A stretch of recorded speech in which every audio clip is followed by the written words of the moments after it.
Assalamualaikum warahmatullahi wabarakatuh. Halo Rek, kembali lagi bersama Up Podcast. Podcastnya Are Umsida.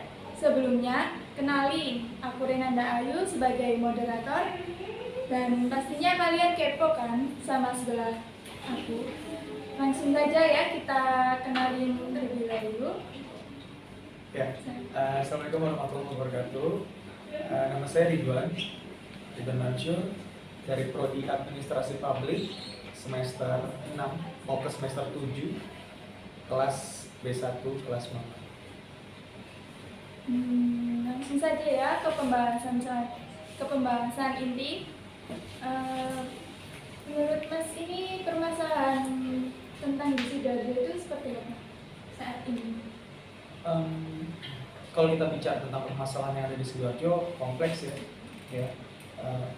Kita akan menemukan permasalahan lingkungan, lalu infrastruktur, permasalahan sosial, dan sebagainya. Namun yang paling menjadi sorotan sampai dengan saat ini ada permasalahan lingkungan, terutama bagaimana pemerintah Kabupaten Sidoarjo dalam mengelola kebersihan di area umum seperti area kawasan pedagang kaki lima itu yang harus sangat diperhatikan oleh pemerintah Kabupaten Sidoarjo dan masyarakat khususnya seperti itu. Tentang kebersihan Sidoarjo saat ini itu bagaimana, Mas? Ya. Menurut saya pribadi ya, berdasarkan hasil riset saya dan teman saya dan tim saya lain mengenai lingkungan, kita ini dihadapkan oleh lingkungan yang ada di Sidoarjo dalam kondisi yang menurut saya adalah tidak baik-baik saja gitu. Nggak usah bicara jauh ya. Kita lihat dalam ruang lingkup lebih spesifik lagi. Contohnya tadi kan saya menyinggung masalah kebersihan atau lingkungan yang ada di kawasan pedagang kaki lima. Kita lihat yang ada di kawasan Taman Pinang dan Gading Fajar.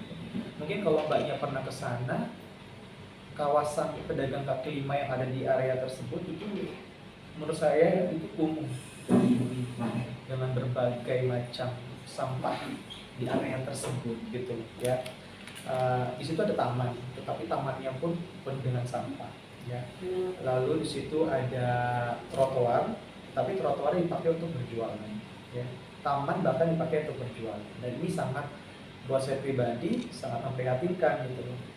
Jadi fungsi keindahan kotanya itu tidak terlihat. Padahal kita tahu bahwa wilayah tersebut masuk dalam pusat kotanya Sidoarjo gitu, tetapi tidak ditata dengan baik ya. Padahal kalau kita bicara tentang aturan, sudah ada peraturan bupati tentang pemberdayaan pedagang kaki lima ya. Terus kalau kita bicara tentang pengelolaan sampah, sudah ada peraturan daerah ya Kabupaten Sidoarjo nomor 6 tahun 2012 tentang bagaimana mengelola sampah dan retribusi sampah gitu. Tetapi implementasinya itu nggak jalan.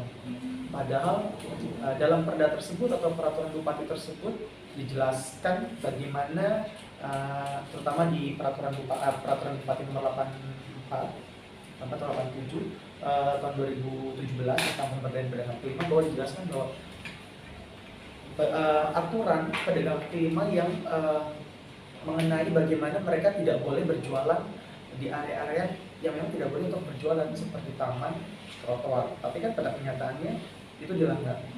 Lalu di peraturan bupati tersebut juga disebutkan bahwa setiap pedagang kaki lima harus menyiapkan atau menaruh tong sampah di depan atau di kawasan standnya dia gitu. Tetapi itu juga nggak ada, karena kemarin saya bersama teman melakukan riset kecil-kecilan, itu tidak ada sama sekali.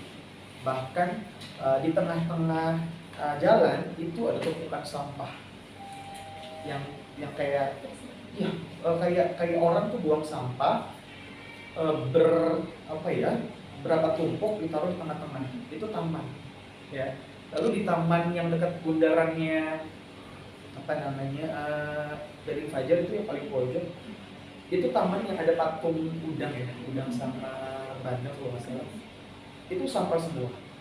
Nah ini kan kita jadi mempertanyakan bagaimana implementasi peraturan bupati tentang pemberdayaan pedagang kaki lima dan juga peraturan daerah tentang pengelolaan kebersihan dan distribusi sampah itu berfungsi atau tidak gitu. Padahal peraturannya sudah ada, tetapi implementasinya tidak berjalan. Ini kan menjadi pertanyaan, ini siapa yang salah sebenarnya, gitu kan? Itu masalah lingkungan lah ya, kita lebih spesifik ke permasalahan yang paling gampang kita lihat ke permasalahan lingkungan itu kebersihan. Nah, permasalahan ini juga sudah sempat kami bawa ya ke DPRD, Dewan Perwakilan Rakyat Daerah. Ada beberapa permasalahan yang kami bawa ke DPRD termasuk lingkungan. Kami membawa bukti foto-foto tentang kotornya wilayah kawasan pedagang kaki lima yang ada di Gedung Fajar dan Taman Pinang. Ya, nah ini kalau kalian lihat ya, ini ada taman, ini sampah berserakan. Terus ini tengah-tengah ini pohon, ya. Di sini tumpukan sampah semua. Mbak mungkin bisa lihat, kan? Ini bukan kawasan untuk berdagang, tetapi di sini ada tenda untuk berdagang. Okay? Nah ini dari sini aja kan sudah tidak teratur gitu. Peraturan bupati tentang pemberdayaan pedagang kaki lima tidak berjalan, tidak berfungsi dengan baik. Terus peraturan daerah nomor 6 tahun 2012 tentang sampah persampahan juga tidak berjalan dengan baik. Padahal kalau kita mau menggali lebih dalam lagi pada peraturan daerah Bupati Sidoarjo ya, Perda Sidoarjo nomor 6 tahun 2012 itu ada pasal yang menyebutkan bahwa siapapun yang membuang sampah sembarangan akan dikenakan denda 50 juta. Ya. Nah, tapi kan implementasinya nggak jalan, tidak ada pengawasan atas denda tersebut, mungkin makanya tidak berjalan gitu. Atau bahkan masyarakat sendiri tidak tahu bahwa ada peraturan tersebut gitu kan. Ini kan sangat membuat kita sangat membuat kita sedih lah ya, atau prihatin gitu. Apalagi kita kan mahasiswa administrasi publik ya. Ini adalah keilmuan kita gitu, kebijakan, bagaimana pemerintah membuat kebijakan, lalu bagaimana implementasinya, lalu bagaimana evaluasinya, itu kan ada di apa yang kita sudah pelajari itu ada semua di situ. Nah ini sebenarnya tugas kita semua untuk menjadi kontrol eksternal bagi pemerintah daerah gitu, terutama dalam mengamati kebersihan lingkungan yang ada di Kabupaten Sidoarjo. Ya. Kayaknya buat saya sih lucu ya, maksudnya di Sidoarjo itu kan bukan kota besar, kotanya kecil, ya kan? Kabupatennya 18 kecamatan, pusat kotanya adalah ya itu aja yang ada di Undaran gitu ya, pusat kota lah ya. Di situ di mana situ ada fasilitas publik kayak GOR segala macam, tapi kalau kita lihat GOR-nya aja tidak tertata. Banyak pedagang kaki lima yang buang sampah sembarangan. Di dalam GOR banyak pedagang kaki lima. Terus di pinggirannya trotoar itu kan sebenarnya memberi itu kan haknya pejalan kaki, tetapi dipakai untuk berjualan. Nah ini harus dipikirkan oleh pemerintah daerah dan juga oleh masyarakat atau lembaga yang konsen terhadap lingkungan. Bagaimana mencari solusi agar perda atau peraturan bupati tersebut bisa diimplementasikan dengan baik. Karena kalau cuma sekedar perda tetapi tidak dapat diimplementasikan, tidak ada pengawasan, ya percuma. Ya kan kayak tadi saya bilang, orang buang sampah sembarangan, kalau kita bicara ke peraturan daerahnya, ya itu akan dikenakan dari 50 juta, tetapi kan nggak jalan, ya kan? Nah, ini kan nggak ada pengawasan, mungkin dari dinas terkait, dalam hal ini dinas lingkungan hidup dan kebersihan, lalu juga mungkin dari satpol pp-nya, ya kan? Ya sosialisasi juga mungkin nggak ada, ya kan? Karena mungkin masyarakat ya nggak tahu, dan kalau kita perhatikan fasilitas tong sampah pun jarang dilakukan. Setuju ya? Contohnya misalkan di area-area umum seperti itu seharusnya diperbanyak fasilitas tong sampah. Padahal kalau kita bicara anggaran, ya, anggaran dinas kebersihan dan lingkungan hidup itu nggak sedikit, Pak. Itu besar. Saya ada catatannya gitu. Kemarin hasil kajian saya dan teman-teman dari BEM ya, ke DPRD gitu. Catatan untuk anggaran dinas lingkungan hidup dan kebersihan itu di tahun 2022 ya, nah saya buka dulu, itu nggak sedikit. Total anggarannya itu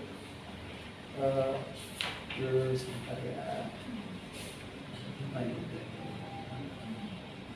ini 121 miliar total belanja.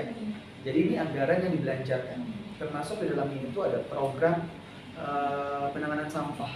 Nah ini kan jadi pertanyaan, ini anggaran sebesar ini mau diapain gitu. Untuk sekedar membuat atau menyediakan tong sampah aja nggak bisa, ya kan? Ini sempat kami pertanyakan gitu di kemarin di audiensi dengan DPRD gitu, dan mereka tidak ada jawaban yang pasti, tidak ada jawaban yang membuat kita puas gitu. Anggaran 121 miliar sekian ini buat apa gitu. Padahal di sini ada program penanganan sampah, tapi kita lihat untuk hal kecil aja, penanganan kebersihan di area kawasan pedagang kaki lima aja tidak bisa diperbaiki gitu. Itu tadi saya lihat dari anggarannya peraturan Bupati Kabupaten Sidoarjo nomor 3 tahun 2021 ya, tentang penjabaran anggaran pendapatan dan belanja daerah tahun 2022. Nah di situ tuh ada anggaran untuk dinas ini sekian, anggaran untuk dinas ini sekian. Salah satunya tadi untuk dinas lingkungan hidup dan kebersihan yang memang mereka harusnya lebih concern dalam masalah lingkungan, dan memang tugas mereka gitu. Dan memang seharusnya mereka yang mengawasi, mengontrol, mengevaluasi jalannya perda, termasuk bersamaan dengan DPRD, dalam hal ini Komisi C DPRD itu mengawasi tentang konsen terhadap lingkungan. Jadi seharusnya DPRD turun, kan tugas mereka kan pengawasan juga. Mereka yang membuat undang-undang, seharusnya mereka yang membuat kebijakan, seharusnya juga mereka yang mengevaluasi atau mengontrol jalannya kebijakan tersebut, jalannya seperti apa. Nah, poinnya kami kemarin adalah bahwa kawasan pedagang kaki lima yang ada di Taman Pinang dan Fajar itu bersih dari sampah. Gimana caranya? Harus bersih. Entah dinas lingkungan hidup menurunkan pasukan kebersihan sebanyak-banyaknya, harus bersih. Lalu bagaimana peraturan Perda nomor 6 tahun 2012 dapat diimplementasikan sebenar-benarnya di lapangan, ya, dengan berbagai cara sebenarnya banyak. Entah melakukan sosialisasi atau membuat spanduk billboard besar-besaran bahwa perda sekian tentang sekian, pasal sekian, siapa yang buang sampah sembarangan akan dikenakan denda 50 juta. Bikin aja besar-besar, orang bakal baca gitu, orang juga bakal takut. Itu bisa dilakukan sebagai salah satu solusi, sosialisasi, lalu pengawasannya seperti itu. Lalu penyediaan tong sampah, karena tong sampah itu kalau kita lihat ya, jarang sekali ada tong sampah. Gak usah jauh-jauh, di daerah ring 1 lah ya, ring 1 pemerintah Kabupaten Sidoarjo, daerah alun-alun. Itu kan kantor kerjanya Bupati, tetapi di depannya itu udah sampah udah banyak banget, ya kan? Di alun-alunnya itu udah banyak sampah. Dan kami sering bikin kegiatan di sana, entah rapat atau apa, nyari tong sampah tuh susah. Padahal itu area ring 1 ya, area-areanya penting. Tapi dari situ aja udah berantakan gitu, ya kan? Nah, makanya jadi pertanyaan buat kita ini sebagai mahasiswa lah, anggaran sebesar itu buat apa aja gitu, ya kan? Buat apa aja gitu, sekedar untuk membuat kota ini aja kok susah banget. Maka itu menjadi tuntutan kita kemarin, permasalahan lingkungan. Belum lagi lingkungan kebersihan itu kan dampaknya, kalau kebersihan nggak bersih kan dampaknya apa? Dampaknya kan citra Sidoarjo jelek ya di masyarakat gitu ya. Terus dampaknya lagi pasti penyakit. Ya bayangin kalau wilayah kotor, nggak mungkin nggak ada virus, nggak ada kuman di situ ya kan. Kalau kami sih berharap bahwa pemerintah Kabupaten Sidoarjo beserta dinas terkait bersama dengan masyarakat benar-benar mau bekerja sama gitu. Bekerja sama bagaimana caranya membuat Sidoarjo ini bersih, terutama di wilayah-wilayah yang memang menjadi ikonnya Sidoarjo. Tapi harus semuanya sih, nggak harus satu tempat aja gitu. Ya harus ada penegasan peraturan. Jadi kalau ada peraturan tapi tidak ada penegasan di dalamnya, maksudnya tidak ada pengawasan, tidak ada pengontrolan, evaluasi, ya percuma gitu. Ya kan, gitu kan. Jadi sekedar pembangunan. Belum lagi permasalahan sampah. Kalian tahu nggak bahwa sampah-sampah yang kita makan ini ya di Sidoarjo, yang kita sampah konsumsi ya, kalian buang di tong sampah misalkan, nanti ada orang kebersihan yang ngambil, nanti dari situ dibuang ke tempat akhirnya adalah tempat pembuangan akhir atau tempat pemrosesan akhir di TPA Jabon. Itu sudah tidak bisa menampung lagi sampah-sampah kita. Bayangin, ya kan? Ini lingkungan ya, kita spesifik berbicara tentang lingkungan. Nah, bayangin sampah yang kita makan, yang kita konsumsi, yang kita hasilkan, nggak bisa lagi ditampung untuk dibuang, gimana caranya? Ya kan? Ya. Nah, mau dibuang kemana? Kan pembuangan akhir kita nih yang ada di Sidoarjo ini kan di Jabon. Nah, di Jabon itu udah nggak ada lagi. Kalau misalkan pemerintah daerah atau dinas terkait hanya memindahkan dari satu tempat ke tempat itu bukan solusi. Enggak sih. Nanti kalau tempat yang baru penuh lagi gimana? Ya kan? Nah, ini menjadi PR buat kita. Gimana caranya dalam hal konsumsi sampah itu harus benar-benar ditegesin dalam hal undang-undang atau peraturan daerah. Nah, yang tadi gue bilang peraturan daerah nomor 6 itu juga mengatur bagaimana masyarakat harus mengelola sampah dengan baik. Pemilahan sampahnya itu sudah diatur dalam perda yang tadi saya sebutkan nomor 6 tahun 2012. Bagaimana sampah-sampah yang tidak bisa didaur ulang harus diapakan, bagaimana sampah-sampah yang bisa didaur ulang harus diapakan, itu sudah ada sebenarnya, cuma kan tidak jalan, ya kan? Tidak jalan. Jadi sebenarnya sampah-sampah yang dibuang ke tempat pemrosesan akhir, bukan pembuangan akhir. Ini harus mindset kita harus berubah bahwa TPA itu adalah tempat pemrosesan akhir, bukan tempat pembuangan akhir. Jadi sampah-sampah yang kita konsumsi yang menjadi sampah itu dibuang ke TPA hanya sampah-sampah yang tidak bisa didaur ulang. Nah, tapi kan yang selama ini terjadi kan semua sampah dibuang ke TPA Jabon. Nah, akhirnya sampah itu penuh. Padahal sampah-sampah yang dibuang ke sana adalah sampah-sampah yang tidak bisa didaur ulang. Nah, yang bisa didaur ulang kita kelola sendiri. Makanya ada istilah bank sampah, ya kan? Ya, bank sampah itu kan untuk mengelola sampah-sampah yang bisa didaur ulang, ya kan? Bahkan sampah kita ini bisa dijadikan duit, uang. Kita jual sampah yang bisa didaur ulang, bisa dijual ke bank sampah, nanti sama mereka didaur ulang ya. Entah dijadikan apa, entah untuk bahan apa lagi, banyak gitu. Ya. Nah, ini kan jadi ini juga jadi masalah juga, permasalahan tempat pembuangan akhir yang sudah penuh, terus kebersihan daerah-daerah yang memang menjadi ikonnya Sidoarjo, Karawang. Nah, ini tugas kita bareng-bareng nih, bukan cuma tugas pemerintah daerah, tugas kita sebagai mahasiswa khususnya ya, terutama AP ini kan relate banget, ya kan? Bagaimana mengawasi kebijakan yang dibuat oleh pemerintah. Nah, ini tugas kita nih, mahasiswa AP khususnya, ya umumnya masyarakat luas gitu ya. Makanya yang tadi saya sebutkan semua itu adalah menjadi tugas kita semua ya, bukan cuma tugas pemerintah daerah, tapi juga kita sebagai mahasiswa, sebagai kontrol eksternal dari pemerintah, punya kewajiban untuk memberikan, bukan cuma mengkritik, tetapi juga memberikan masukan solusi kepada pemerintah daerah. Oke. Kalau untuk permasalahan TPA Jabon ini kemarin tuh kami minta bahwa lagi-lagi implementasi peraturan daerah tentang sampah itu benar-benar ditegakkan gitu. Karena itu udah bagus, sudah ada pemilahan sampah yang benar, sampah yang harus dibuang ke tong sampah yang mana, yang harus dipisahkan yang mana, itu sudah baik. Cuma kan tidak jalan. Nah, maunya kami tuh peraturan daerah tentang persampahan, tentang kebersihan itu benar-benar benar-benar dijalankan gitu. Harus ada fungsi pengawasannya, harus ada fungsi evaluasinya dari pemerintah daerah dan dinas terkait, karena mereka membuat kebijakan.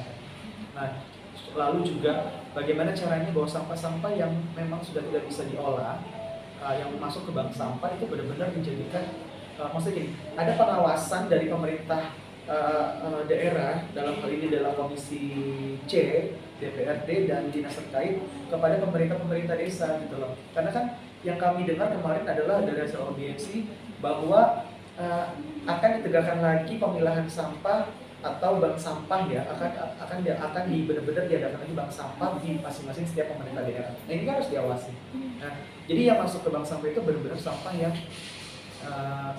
bisa didaur ulang gitu. Ini kan harus benar-benar diawasi gitu, bukan cuma sekedar instruksi atau undang-undang tertulis tapi tidak ada pengawasan gitu. Saya setuju kalau misalkan bagaimana pemerintah daerah itu membantu pemerintah desa, membantu pemerintah kabupaten atau membantu dinas terkait dalam pemilahan sampah. Saya setuju sekali. Bagaimana sampah, makanya sekarang itu sudah ada di beberapa desa ya, sudah ada tempat pembuangan sampah sementara namanya TPST. Nah di situ seharusnya sampah-sampah yang dibuang ke situ adalah sampah-sampah yang yang tidak bisa daur ulang. Ya. Nah dari situ itu dari TPST nanti sampai dibuang ke tempat pemrosesan akhir atau TPA dan Jabon itu. Nah di situ tuh benar-benar harus diketatin peraturannya. Benar nggak pemerintah desa itu menjalankan itu? Jangan-jangan karena saya masih lihat TPST di salah satu desa itu semua sampah tetap dibuang di situ dan dibakar. Jadi kan percuma, ya kan?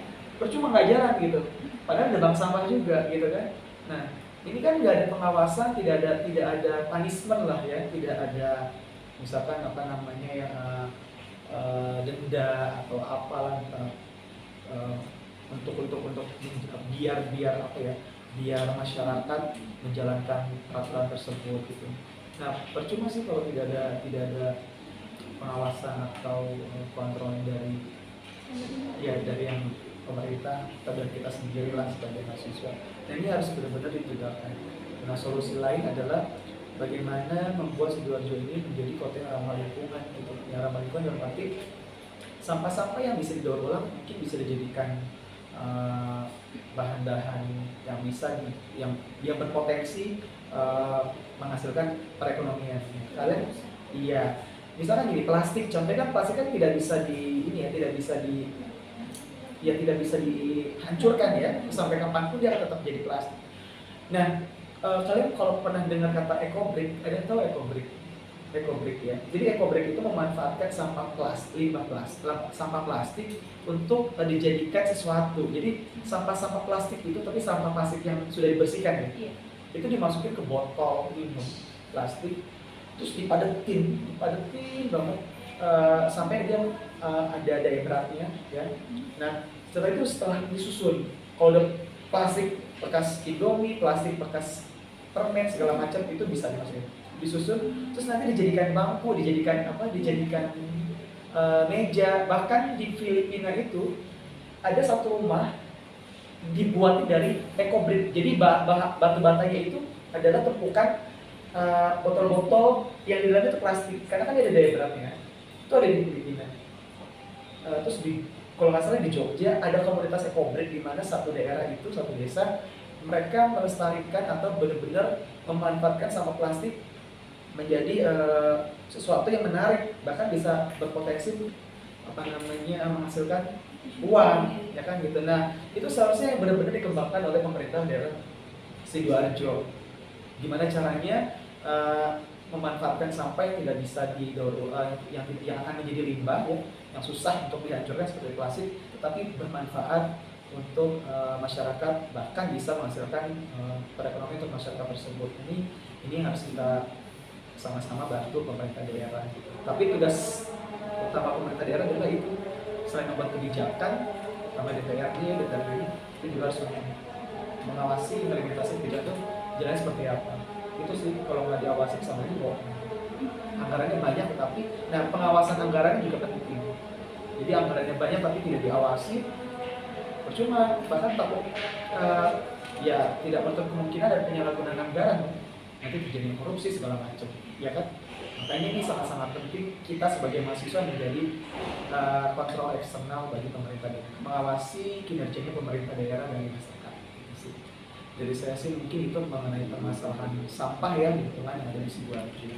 Ini Mas, pesan dan kesannya untuk mahasiswa AP itu tentang permasalahan yang Mas bahas tadi itu bagaimana? Kalau pesan dari saya ya, dari saya pribadi, bahwa kita sebagai mahasiswa, khususnya mahasiswa administrasi publik ya, yang memang setiap hari mempelajari tentang kebijakan, pemerintahan ya, bagaimana sistem pemerintahan yang benar itu seperti apa ya kan. Nah, ini adalah seperti apa ya, seperti tempat kita yang sesungguhnya implementasi kita di lapangan ya itu adalah mengawasi jalannya kebijakan yang dibuat oleh pemerintah gitu sih. Jadi bagi mahasiswa dan khususnya mahasiswa AP, kita harus aware gitu, harus peduli, harus memanfaatkan ilmu yang sudah kita dapat. Maka seperti apa? Ya, kita menjadi kontrol eksternal pemerintah daerah tidak terkait gitu. Kalau bisa memberikan solusi, bukan cuma memberikan kritik, memberikan solusi lah ya. Bagaimana permasalahan yang ada di Sidoarjo, khususnya mengenai permasalahan pabrik bisa terurai dengan baik gitu loh. Nah, makanya ini tugas kita semua sebagai mahasiswa AP untuk terus banyak belajar, banyak mencari tahu permasalahan, harus aware dengan isu-isu yang ada di daerah kita sendiri, terutama Sidoarjo, dan gimana caranya membawa permasalahan tersebut menjadi menganalisis permasalahan tersebut menjadi jalan keluar, atau memberikan saran tapi kritikan yang membangun untuk pemerintah daerah Sidoarjo gitu. Ini tugas kita semua sih, terutama mahasiswa AP. Jadi jangan malas baca, jangan malas belajar, dan langsung mempraktekkan apa yang kita dapat langsung ke lapangan. Salah satunya itu yang tadi saya bilang ya, itu sih. Baik, terima kasih. Sekian podcast hari ini. Jangan lupa like, comment, dan subscribe. Terus nantikan podcast selanjutnya di Up Podcast. Wassalamualaikum warahmatullahi wabarakatuh. Waalaikumsalam warahmatullahi wabarakatuh.